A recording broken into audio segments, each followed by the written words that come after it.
Chapter 13, September 10th, 1793. American ladies require a peculiar mode of education. Dr. Benjamin Rush, Speech to the Young Ladies' Academy of Philadelphia. The mockingbird whistled, and I awoke with a start. I laid my hand on Grandfather's chest. His heart beat like a battle drum.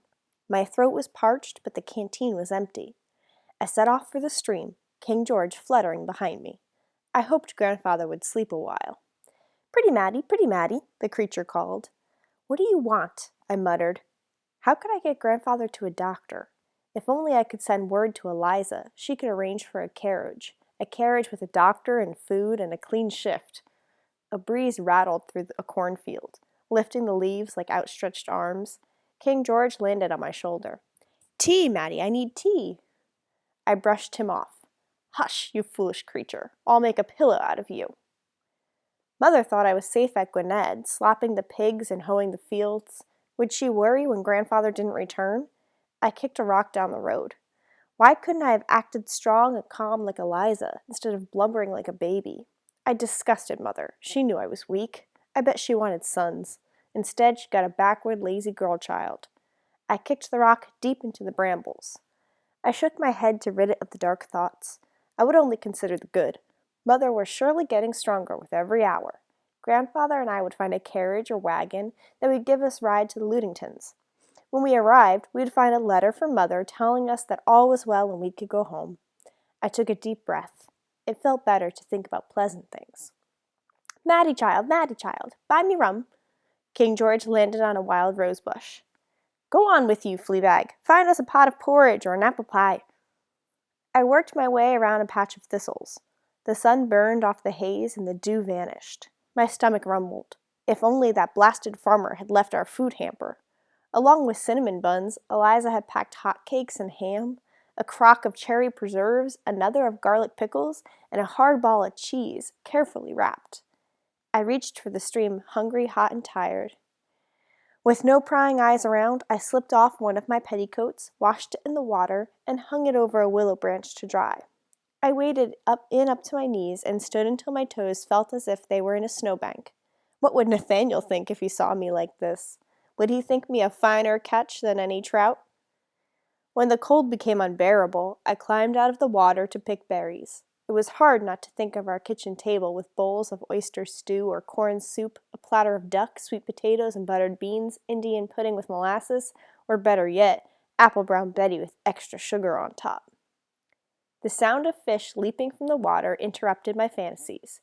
I turned in time to see scales reflecting the sunlight as the fish slid downstream. Fish! But how to catch one with neither line nor hooks? Where was Nathaniel Benson and his fishing pole when I needed him? My wet petticoat swayed in the breeze. It would have to do. I tried to rip open the seam with my teeth, but the tiny stitches that Mother had sewed would not yield. Another fish wiggled to the top of the water to gulp down a water bug. If I had sewn the skirt, it would have been easy to tear apart. Instead, I would have to use a hole. I pulled the drawstring at the waist tightly until I could barely poke my thumb through the opening. I would hold open the hem and pray an unusually stupid fish would swim into the trap.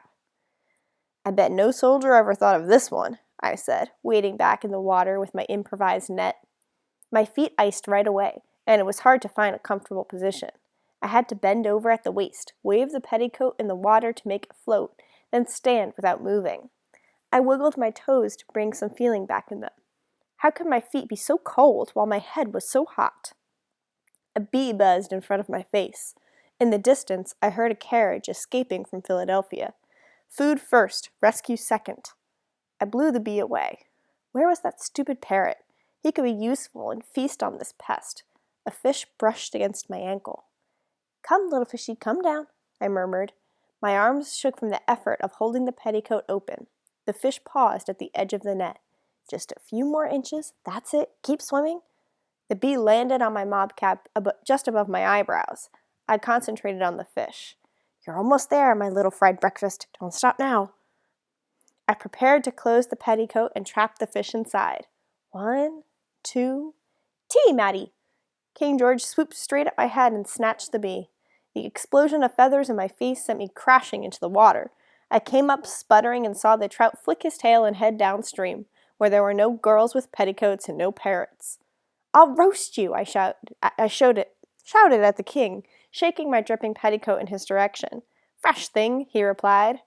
There was no time to try for another fish. Grandfather was alone and without water.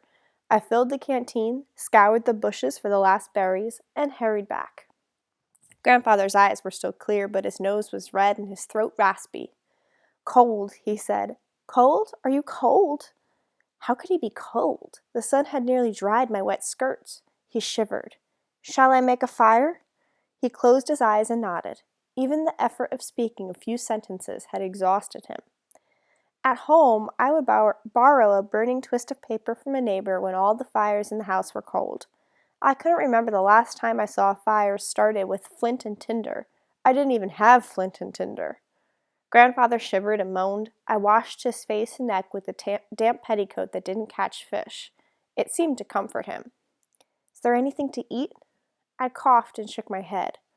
"All we have are these berries, Grandfather." Of course, I forgot. He ate a few. "We need food." I thought about telling him how close I had been to capturing that trout, but I hated to admit defeat. Grandfather struggled to remove a pouch from his vest. "There must be a farm hereabout. Pay for a meal and the loan of a few blankets." "I can't leave you. You look worse." He held up his hand. "I'll be fine. I'll sit here and watch the wind blow, think about old friends. We need food and blankets. Off with you." The sun was at its highest as I set out on my search. It felt like a bonfire spitting embers on my head. It took the first narrow road that branched off toward the east, sure that it would lead to a farm. The man hoeing a field of potatoes took one look at me and ran off. I followed him to a farmhouse, but the door was locked. "Go away," shouted a voice inside. "We have children in here. We can't help you if you have the fever." What was wrong with the world? Would I next see birds flying backward or cows crocheting doilies? I walked on, stopping now and then to cough or rest my legs. The heat rolled on the horizon like waves toward shore. Except for a few raspberries, I had eaten nothing for 2 days. A flock of geese flew overhead. I could only think of how they would taste with roast potatoes. Grandfather would need more water soon. I needed to go back. I stumbled along, head down, fighting to keep my eyes from closing. My shoe squashed something brown and green and soft. I shuddered and hurried my pace. I could never abide rotted fruit. It drew flies. Fruit. Fruit? I spun around, wide awake and hungry. Above me hung gnarled branches, heavy with green speckled pears. I grabbed one and bit into it, ignoring the juice that ran down my fingers and chin. I gathered as many pears as I could carry and set off with the new energy to find Grandfather. With food, we could hold out for days. I didn't notice when the pears grew heavy. By the time the chestnut tree was in sight, they felt like tiny anvils weighing me down. I breathed heavily and focused on moving 1 foot at a time. I turned around. Did I hear voices whispering? A swarm of gnats flew into my eyes. I stumbled and dropped a few pears. I looked up. The chestnut tree seemed farther away. I felt like I was sliding backwards. I wasn't walking on a dirt road, I was slipping across the frozen river. The sun wasn't made of fire, it was a monstrous snowball. My teeth clattered together. What was wrong with me? I saw a figure stand under the tree. I tried to call Grandfather's name, but could make no sound. The wind carried a roaring sound. Why was I carrying these rocks? I stumbled. Where was Mother? Where was Eliza? The balloon. "I'll be up in a minute, Mother. Just let me sleep." Then, blackness.